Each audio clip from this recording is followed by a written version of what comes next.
AEW stars have reacted to CM Punk's controversial ESPN interview. We've got more details about AEW Collision, and there was a major face turn on last night's SmackDown. Stay tuned for the news. It wouldn't be the wrestling news without a little bit of controversy and CM Punk would it, sprinkled Sam? in there. Just a little bit. It's Collision tonight. It's a big night for AEW. And of course, something had to happen, not to mess it up, but just to add another wrinkle to the whole story. Of course, he did that ESPN interview that was talked about on the news yesterday. Adam and Andrew discussed before it came out. There was already news about it. Yeah, there was a lot of kind of controversy swirling around it before it even dropped. Exactly. So the fact that it dropped, and we've got a little bit more details. It dropped last night, and we're just going to rattle through this because there's a lot here. Should we take them one by one? Let's take it one by one. I'll lead with the first one. So CM Punk has said that he regrets how he handled himself at AEW All Out Media Scrum. He said, the first thing I said to Tony when I sat down with him and spoke to him was, man, I'm really sorry I put you in that position. And it's good to see that he's got a bit of self-awareness there. Yeah. He went on to say about the scrum itself, you're looking at a very frustrated guy who had told people that's not the first time he'd heard all that. It's not the first time lawyers were told all that. And I was just looking for something to be done and nothing got done. So if you want something done right, you got to do it yourself. And I just didn't approach it in the right manner, but the tension was high. Yeah, it's very easy for me to say I regret that and I handled it the wrong way 100%. And him, again, it's him saying he regrets it. It's not something that... personally, I didn't expect it to be publicly spoken about, even in a manner of like apologies and stuff like that. Yeah, I thought it would just be something that would just kind of be... People go, I didn't that's it, line drawn under it, that's it. Exactly. So the fact that he's going, I regret that is a good sign. Obviously, he's given us a little bit more details there about the fact that he had told the issues that he'd had that he aired at that media conference before. He'd said it there. He was like, it's not the first time people have been told this. It's not the first time lawyers had been told this. I imagine that's AEW's internal lawyers regarding it. So it's interesting on that note. But going further, CM Punk commented on Hangman Page. Now, this is kind of what was the discussion prior to the interview. Yeah, this was sort of the meat and potatoes of the building controversy and the lead up to it. Yeah. Because it was sort of word had got out that people weren't happy in and around certain things that were said, certain things may have been taken out, etc. Yeah, so we don't know what was originally in it, or maybe quotes he'd said that was maybe fed back to the AEW roster. But CM Punk commenting on Hangman Page, he said that he isn't a fan of the former AEW World Champion and that he's taken aback by Page's worker rights promo that he couldn't focus on his Double or Nothing match because of it. He said, I proceed to have what I think is a garbage match because because I'm trying to protect myself on stuff instead of actually just working and trying to put on the best performance I can. He chopped me in the mouth one time, and I'm just like, okay, you did that on purpose. You chipped my tooth, and I'm like, all right, should I give him a receipt? It changes the dynamic. Here we are over a year later, and ain't poo being done about it. He didn't say poo. Now, obviously, we'd heard some stuff about the fact that it was like things that were going to be spoken about before the workers' rights comment had been kind of agreed upon, and then that came out of left field a bit, and that seems to have rocked Punk a little bit in the way that, like, okay, you're just going to kind of go off, and then I guess that just goes all the way down to, can I trust you from that point? That's the thing, it's you really in wrestling, you've got to trust whoever you're in the ring with. Even when it comes to a promo, you've got to be able to trust what they're going to say so that you can react back and have a fun storyline for the fans. You want to give the fans the best product available.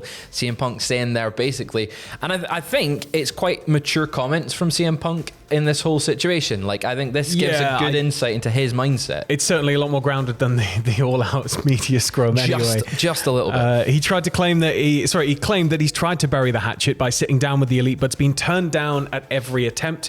He also added that he's received messages from lawyers saying, do not contact this person. So it feels very much like there's still quite a lot of animosity there, potentially going off this, but it was kind of said in the past tense, I guess. He had received messages, so potentially, we don't know what's going on right now, but it's not entirely surprising considering how much the situation quickly turned south, and then it got physical, and then from there it became a media storm. It did, and he sort of, we know that documents were sent to CM Punk saying that he can you can't talk about certain things, and I imagine the same has been sent to the Elite. So the fact that he has tried to reach out, try to bury the hatchet, but even at that, if they've got a clause that says no contact, they have to respect that, and they've got to go along with it. But speaking of the future about AEW Collision, he said, with more TV time, you're only going to see guys like Hobbs and Starks, people who I think have the potential to do what an MJF has done with his television time, but they haven't been able to be positioned because a guy like MJF gets a big lion's share of the television time because he's earned it. We just need to do a better job of spotlighting different guys, and this is, for a lot of guys, sink or swim. Now, CM Punk seems to have a lot of control over Collision. We know that a lot of it's going to be basically CM Punk and Friends, the show. We know that he's very high on Hobbs in the past. In fact, his second ever match in AEW was with Powerhouse Hobbs. And we know he's high on Stark, so it's good to see him in this interview, which I imagine a lot of people want to know about. Getting those names the drama. In there, It's good to see him looking at the future and being like, right, I'm trying to give back a little bit. So again, it's for me, it was highlighting the maturity that he's showing in this interview, which is very strange to talk about for a 44-year-old but man. it is kind of needed given the gravity of how quickly it all kind of went. Yeah, well, according to Fightful Select, since the publishing of this article, those backstage in AEW have stated that it doesn't seem nearly as bad as indicated. Now, yesterday, again, Adam and Andrew were discussing it, and it looked like it was going to be an absolute poo storm of information coming. And AEW's basically going, it's not as bad. Yeah. The report also notes that several on the AEW roster have pointed out that, unlike many of the others in this situation, Hangman Page doesn't have any restrictions on being able to talk about his experiences with Punk, and still goes out of his way to not talk about Punk as to not start anything up, showing the maturity of Hangman. That was, directly touched on as well by Nick Jackson, wasn't it? When Nick Jackson spoke about it. We're jumping ahead a little bit here, but he posted a photo to his Instagram story just saying, with the caption, it's a photo of Hangman Page with the caption, not only is he good at wrestling, but he's an even better human being. And he is a really nice human. Yeah. From everything we've seen, he just seems like a nice guy that, again, it's been rumors, but like that maybe just is a little bit stiff in the ring at times, but that's maybe just his work style. So maybe it seems like it's Punk and Hangman, they're just personalities clashing, and it's just come out in quite a bad way. Again, what Fightful Select was saying, that expanding on what Punk mentioned in the interview, the report states that dating back to last summer, we're told Punk had meetings with higher-ups and asked that Hangman Page's comments on TV that alluded to Colt Cabana be addressed in some manner, and that he'd grown very frustrated that nothing was done about it to the level of his satisfaction. Again, he mentions that in that ESPN interview. It also mentions that despite being told that he was that the backstage issues with the Elite won't be turned into an angle, people on Punk's side of things are hoping that it will happen at some point. It is probably a dream I think for everyone now. It would maybe mark the restoration of the bridge, I think, if it was to ever happen. So, I think a lot of people are going to be clamoring for it in one way or another, just, for the sheer blood feud aspect of it. I've sat here for months going, blood feud!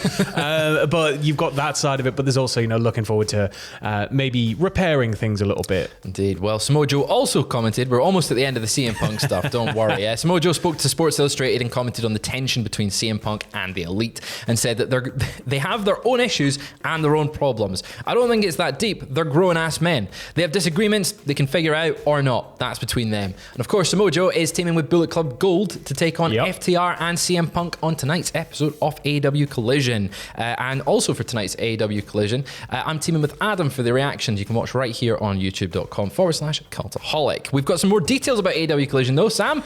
We do. Over to you. What's happening? So Tony Khan took to Twitter yesterday to reveal the broadcast team for Collision, revealing that Kevin Kelly and Nigel McGuinness are going to be the commentary team, joined by JR. Not only that, though, we also got the opening theme and opening package released. It is Saturday Night's All Right for Fighting. I love that Elton song. John, an absolute banger. Song. Definitely not what I was expected. It was like when it was like they were going to do Dynamite, I was like, TNT by AC/DC all day. No. And then we actually get Saturday Night's All Right for Fighting. I mean, it's the perfect song for it, right? Yeah. Like, you cannot get a better song. It looks like when you watch the intro as well, it looks like when it gets to the Saturday bit, that's when it's kind of pushing into the arena and it's all going to go off. It's going to be so much fun. I'm very excited for tonight, so tune in for our live reaction. Kevin Kelly and Nigel McGuinness as well, just on the back of that. What a bloody lineup for commentary with JR just sprinkled in. That's, amazing. Kevin Kelly is, I hope this doesn't mean he's going to be stepping away from New Japan, because love Chris Charlton, but I think the team of Chris Charlton and Kevin Kelly really works very well.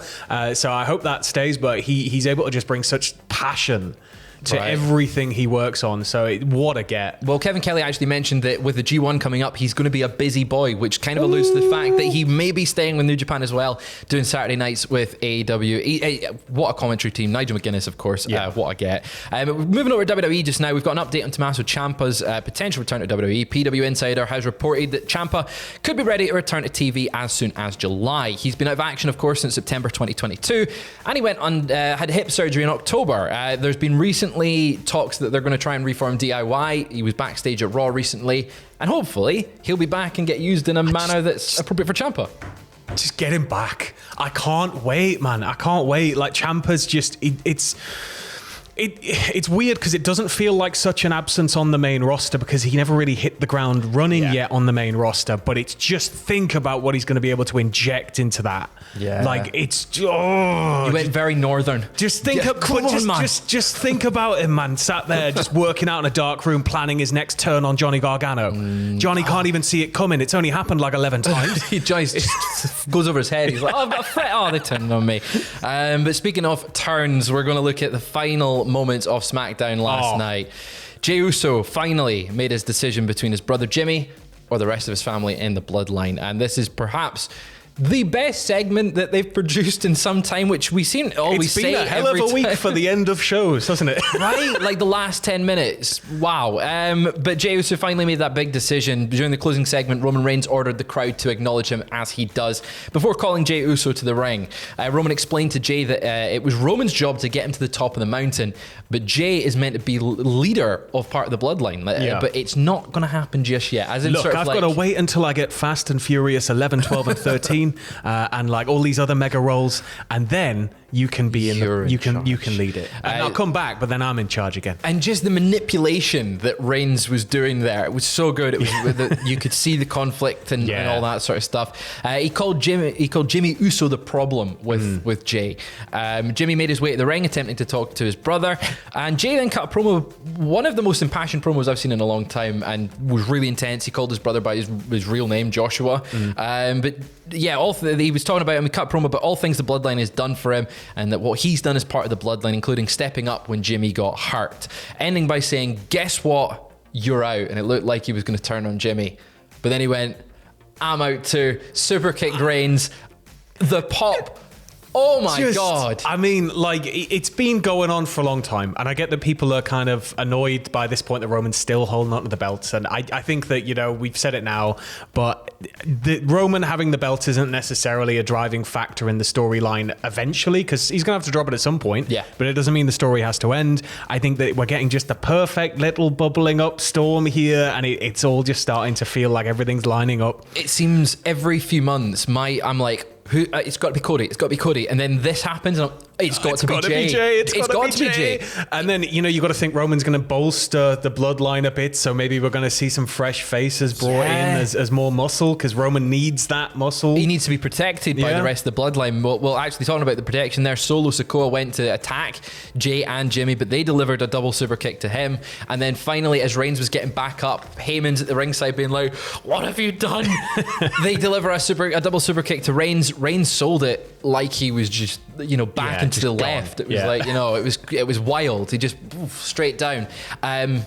This was my favourite ending to SmackDown in quite a while. I can't wait to see what they do at Money in the Bank. No, it's going to be absolutely insane. Right. Well, join us tonight for AEW Collision's live reactions. Myself and Adam, youtube.com/live/Cultaholic. That's the one. youtube.com/Cultaholic/live. You'll see us right here. You can probably wait now already, but do that. And we'll see you later.